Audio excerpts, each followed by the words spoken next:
Session 6. Loving. The responsibility of the husband.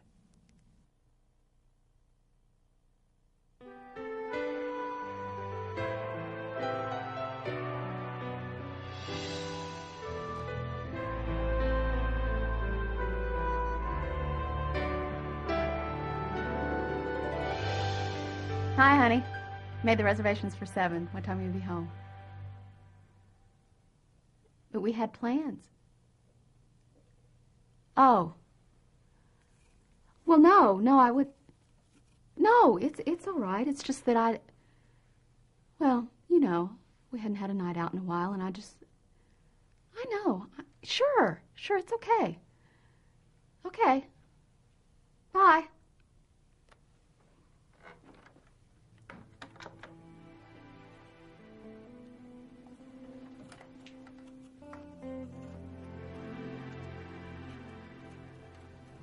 Bad news? Something came up. For the 4th time this month. Have you asked Bob about it? Yeah, he says it's nothing. He's just had a lot of work lately. But I don't know. I'm starting to think he doesn't want to be with me, Mother. Something wrong with me? Am I getting too old? Too dull? don't be silly. Then what's wrong? You know, he used to send me flowers for no reason at all. If I was upset, he'd leave little love notes around the house. He noticed everything. New hairstyle, new dress. Now he comes home night after night. He sits down, he watches TV, doesn't even notice I'm there. Well, if it's any consolation, we've all been through bumpy times.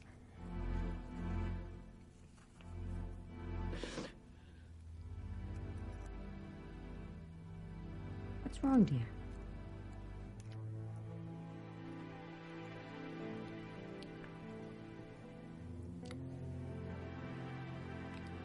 It's different this time, Mother.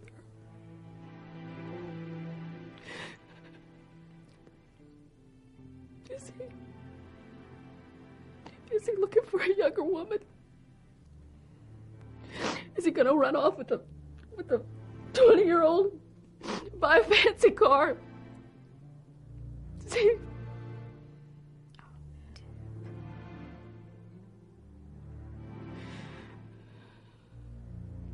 I don't know if I'm enough for him anymore. I'm sorry. I didn't mean to unload on you like this. That's okay, sweetheart.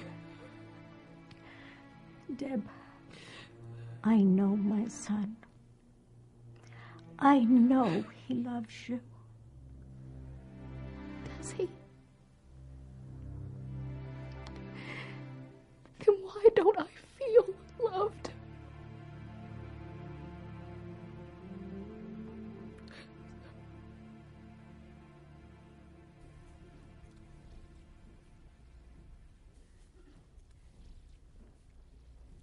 How on earth does it happen anyway? I mean, the person we fall in love with so much that we're literally head over heels, and we can't get our eyes off the person, and we can't write them enough poems and buy them enough candies and be with them enough that the whole world is irrelevant, that we walk in the park. We just can't get enough of them. We shower all the love humanly possible on this one person, and because of all the showering of the love, the woman of our life says, "Oh, yes, I want to marry you." Why?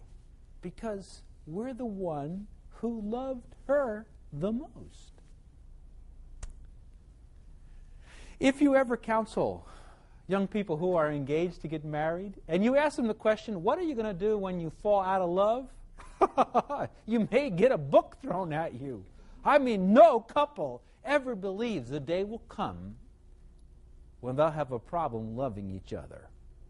But they will. And there isn't a couple that's ever lived and been married that did not think or say or scream, "You don't love me anymore." Maybe that's why when you study the New Testament to try and find out what is the key responsibility of the wife and of the husband, God is very clear. He knows everything about us because He's made us this way. And when He describes the role of the wife, He says, I want you to be the helper to the husband. And when He describes the role of the husband, He says, I want you to be the head so she can help you. You lead and she'll follow. And then when God says, I want you to understand how to live in this role and maximize it and be happiest in it. If you're going to be the helper, that's your role. Your key responsibility is to submit. You can't be a helper if you don't submit. You submit and you give honor and you give respect. Regardless if your husband needs it, you do it anyway. Even if he doesn't deserve it. You can't help if you don't submit. When it comes to the husband and says, you are the leader, how does He want us to play that role or fulfill that role? Does He want us to be autocratic, domineering, abusive? As the wife is to be helper who submits as unto the Lord, God says, the way I want you to be the head is a particular way. The way I want you to be leader is the leader who loves as Christ loved the church and gave Himself for it. Christ died for the church because He loved it so much. Therefore, as a leader, you are to love your wife completely. Now, what on earth takes place so that love starts to be a problem? Because at the beginning, our wife whispers sweet nothings in our ear and tells us how wonderful. Oh, baby. And then eventually something takes place, breakdowns occur. Instead of sweet nothings in our ear, there is sour naggings in our ear. And we look up and we want to take her out and paint the town. And the only problem is the only thing we paint is the bedroom walls. And we start bringing her flowers and candy. And then reality hits. And there we are, just trying to keep the weeds out of our own flower beds. Well, what is the secret about love anyway? I love this comment right here. Love is the one business in which it pays to be absolutely lavish. To give it away, throw it away, splash it over, empty your pocket, shake the baskets, and tomorrow you'll have more than ever. Isn't it true? If you love yourself and never give it to your spouse, you'll have less love for your spouse than you had today. The more you give it away, the more you obey the commandment of God regarding your spouse, the more love you'll have tomorrow to give away. Interesting. Love cures people. It cures both the one who gives it and the one who receives it. David May said, one of the great illusions of our time is that love is self-sustaining. That once you fall in love, you'll stay in love. It's not. Love must be fed and nurtured and constantly renewed. And love in the heart wasn't put there to stay. Love isn't love till you give it away. What kind of love are we talking about anyway? What kind of love? Because when you're in love the first time, you're half in love of being in love. And the feeling you have. It's selfish love, mostly. What kind of love really are we looking for, biblically? Victor Hugo said, the supreme happiness of life is the conviction of being loved for yourself, or more correctly, being loved in spite of yourself. What does the Bible teach about this issue of love? I want you to turn to the key passage. It's the book of Ephesians chapter 5. What does God teach in this unbelievably packed passage about insights about how to actually go about loving your wife? Ephesians chapter 5, verse number 25 says, husbands, love your wives as Christ also loved the church and gave himself for it. There it is. Love your wives. When you look at the language behind that English, it is in the Greek language, and the Greek word love is agapo. to love, or agape as we call it sometimes. It is the same Greek word when it says, God so loved the world. It was that kind of love. Or Jesus Christ loved. It is that kind of love. Or when I'm commanded to love God with all of my heart, all of my soul, all of my might, it's the same Greek word. It means that kind of love. All of it. Love. All of it. But then it's an imperative. It's a command. Husband, love, I mean it, love your wife. Therefore, it's something I can choose to do or not to do. It is a choice that's up to me.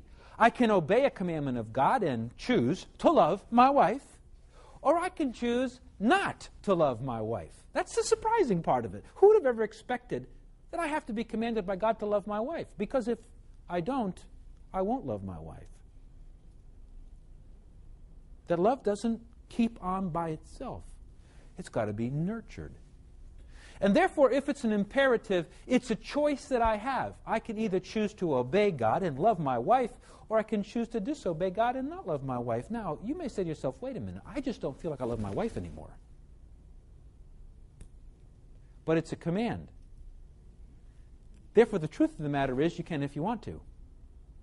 But I don't have any feelings left. Well, get them back. It's interesting. I remember counseling a man once who hated somebody else in his family. I mean with a passionate hate. And it was 20 years old. And it was vicious, fresh, right to that moment. And I said to the man, this hate is 20 years old for what they did. How on earth can you still have that so fresh in your heart? And he says, I keep it there every day. Oh, see, love and hate is the same. Can you hate someone and then decide, I'm going to stop the hate? Yes, you can. You're commanded to love your enemies, not hate them. So if you can take one emotion, one action, one desire for pain, hate, and end it, and turn it right around, then love your enemies. Can you and I not obey the command that says to love my wife? Yes. Is love an emotion? Of course it is. Is love an action? Love acts. There's a common teaching right now that love is not an emotion. Are you kidding? You tell that to any couple that's ever get married. Love isn't an emotion, it's what you do. No, love has actions that flow from it, but love is an emotion.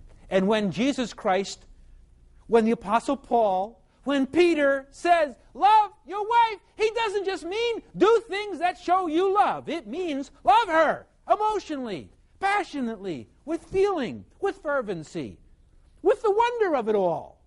That's what it means. You mean, yeah, but I'm not in control of that. Oh, yes, you are. Yes, you are. It's interesting that once you make up your mind, in counseling couples who hated each other and didn't want any part, even to talk with each other, and the repentance takes place, and the decision takes place, I will obey God, and we will put this marriage together again, and by God's grace, I am going to love you again, and vice versa, I am going to love you again. You can see the people in 2 days, and they can be absolutely giddy with each other. Is not that true? How many times have you in your marriage been without love, been empty, been aching, been wanting love, and some crisis takes place, and you look to your spouse, you break in tears, and you hug and you make up, and it's all there again. Don't you dare believe that you're not in control of your emotions. It's just your heart's hard, and it's disobedient. Therefore, break it up. It's interesting that God says, when he's talking to some of the people in the book of Revelation about being obedient to him, you know what he says? Go back and do the first works. That's the secret. How do you love your wife? You make a choice to obey God, and then you take responsibility to go all the way back to the first works. What was I like when I was head over heels in love with my wife? Oh, I did this, I did this, I did this, I did this. Okay, then do this and this and this and this. And I promise you, you will be head over heels with your wife again. Call her up on the phone and tell her how much you love her. Surprise her with some flowers. Take her out for dinner. Wake her up in the middle of the night and tell her how much you are in love with her. Take her on walks. Bring her home a rose. Have eyes only for her. Yes, of course. Not only is it an imperative, but it's active. It's not passive. It doesn't mean, watch this, it doesn't mean you wait until the feeling of love comes. That's a lie. It would be an imperative that's passive. You wait till you feel loving, then go love. No. It's not middle that somebody else does it to you. I got to go to a counselor, go read a romantic novel. No, it means you decide, I am going to actively love my woman. And she doesn't have a chance. And you know what? Your wife doesn't have a chance. Men, there's not a woman alive who can handle. His wife's even nodding before I finish the sentence. All across this auditorium, wives are going, preach it, man, preach it. How many of you are saying, that's the truth? Yeah.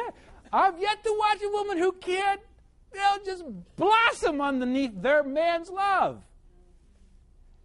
And so many times when women leave the loving a marriage because they sin, and you counsel them over here in the middle of an affair or when they want, you pull up all the dirty garbage that caused it, and at the end of that rope,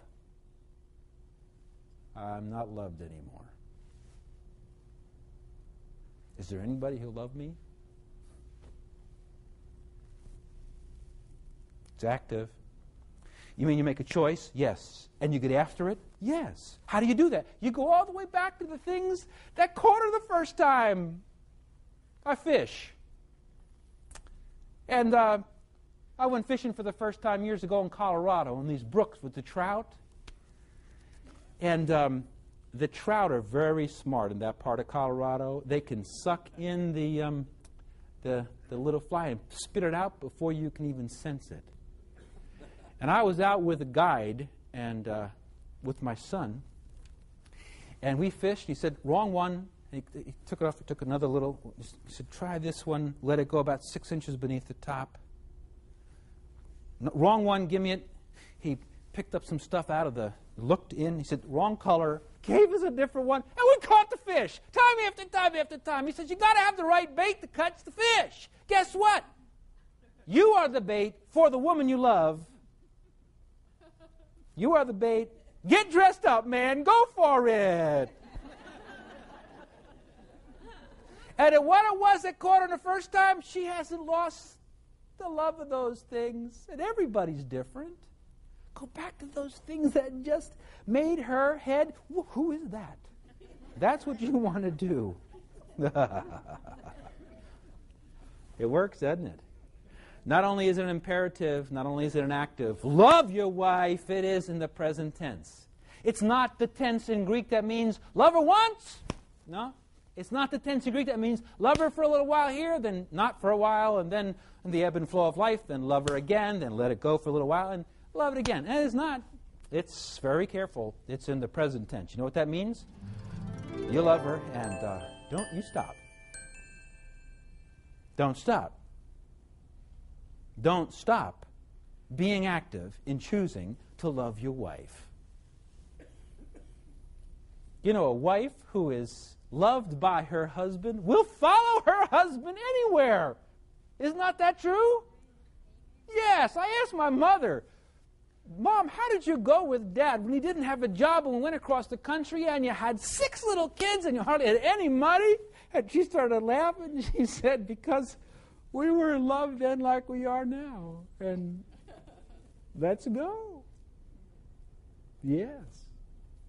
That's why the role is to lead and the responsibility is to love.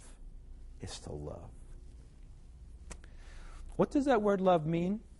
It means literally to pick this person over everybody else, to hold them up and to admire them, to lavish affection and warmth and caring and nurture and cherishing. to celebrate them. I remember going back to college many years later, and I was in the lobby. I hadn't been there for a long time. And there was a couple standing there that we knew real close as friends, and I was there with them. And the Dean of Women came in. She's stately, very stately and refined woman. And she came up and she said to the wife that was there of my friend, I was there by myself, and she said to the wife, she looked at her and smiled, and looked at the young man and said, "You're a very good husband." It's been 10 years since she saw him and her. And the young man beamed and said, "Why do you say that?" And she started walking away, very refined, and looked over her shoulder and said, "Young man, your wife is radiant." And walked away. Yes.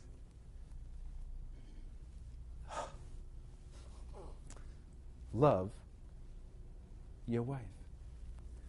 Love her in 3 ways. Number 1, verse 25, husbands, love your wives. Number 1, just as Christ also loved the church and gave himself for it. My model to love my wife is the same way that Christ loved the church, in every way, at all times, doing what the church needed, so much so that Jesus Christ died for the church. Therefore, when I think about it, it's an all-giving love. It's a sacrificial love. It's a love that stays and sustains when everything around is shambling and falling apart. There's no Christian virtue in being attracted to certain people over others, even if it's poor people over rich. Christ didn't call us merely to modify our tastes. He called people to love, and that's why we are commanded to love. It's achieved through effort. That the church wasn't always loving in return to Christ's actions of love to them. That sometimes men, our wives, are anything but loving in return. But it's the unconditional love. Paul Tournier says, I am convinced that 9 out of 10 persons seeing a psychiatrist do not need one. They need somebody who will love them with God's love, and they will get well.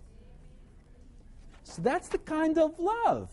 Sacrificial love. The second one is in verse 28. So husbands ought to love their own wives as their own bodies.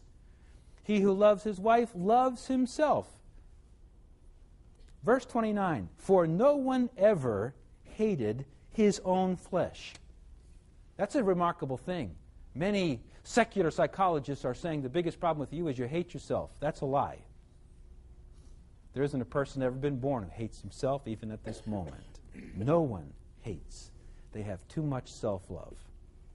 Too much self-love.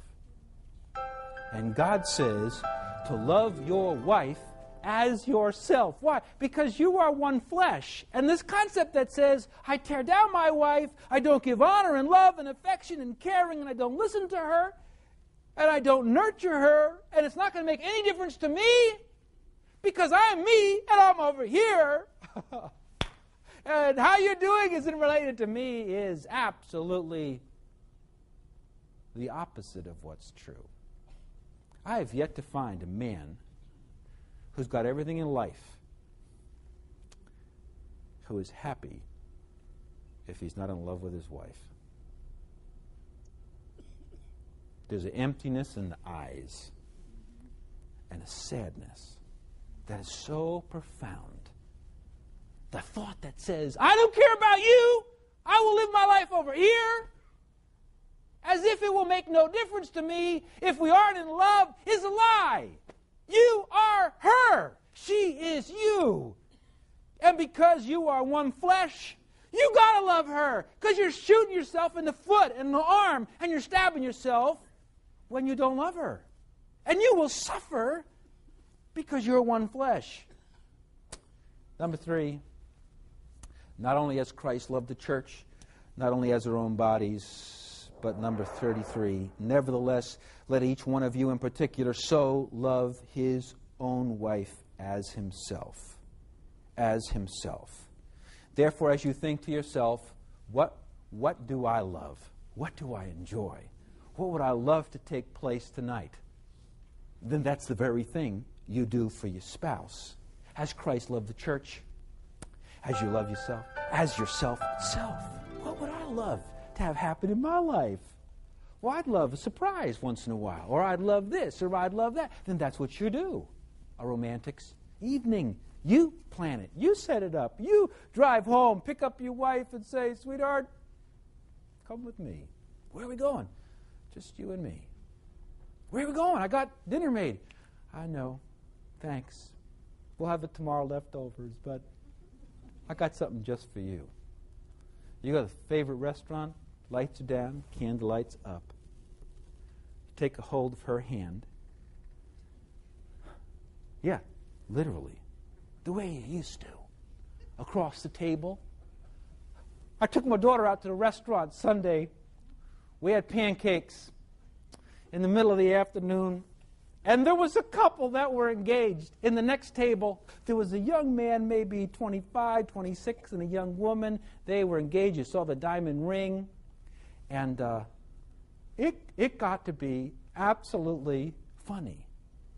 They held hands across the table like this. Her hands were in the middle. His hands were like this, rubbing her hands. This is in the middle of a restaurant. And she's looking into his eyes. And she starts crying. This is exactly what happened. I don't know. She wasn't upset crying, but the tears were there because I was sitting here. I could see him, and my daughter could watch it. He stops, gets his little hanky out, and he reaches across that table and goes like this. Oh, it was wonderful. My daughter is in love, not engaged, says, oh, Dad, that's beautiful. Yes. When's the last time you grabbed your wife's hand and just...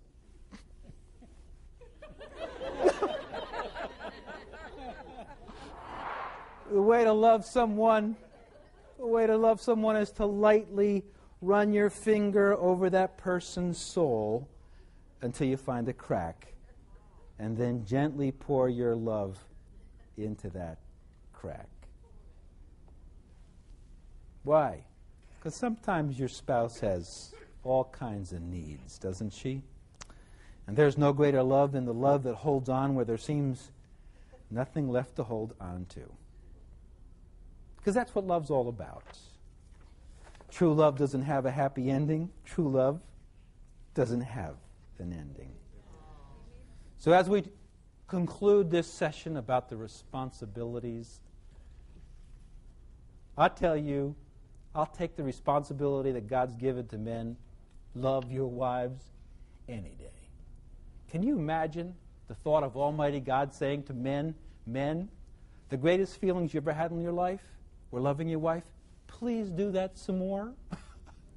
Please do that some more. Please don't stop. Please keep your heart on fire. Why? Because St. Augustine said, one loving heart sets another on fire. That's what love's all about.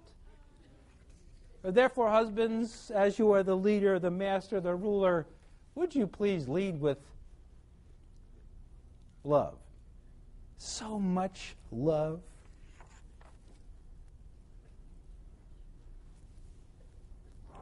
Take this one with you again. Love is the one business in which it pays to be absolutely lavish. I love this.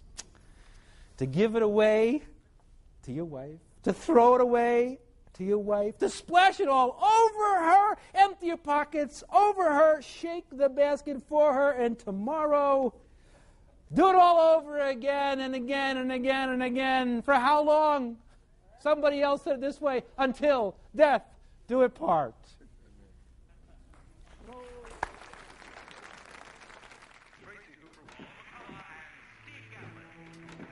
Hi.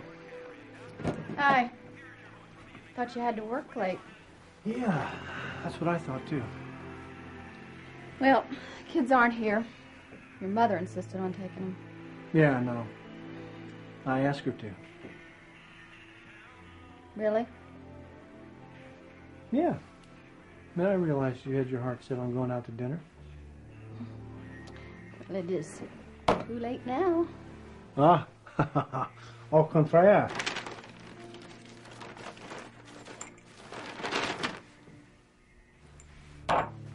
What's this? What's it look like? It's candlesticks. And what goes with candles? Sticks. Candles.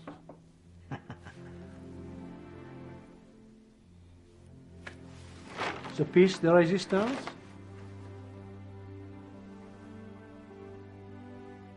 Sweet and sour pork. Ah, your favorite? Okay. What's the deal? Well, I just figured the best way to spend the night would be to have dinner with the most beautiful woman in the entire world.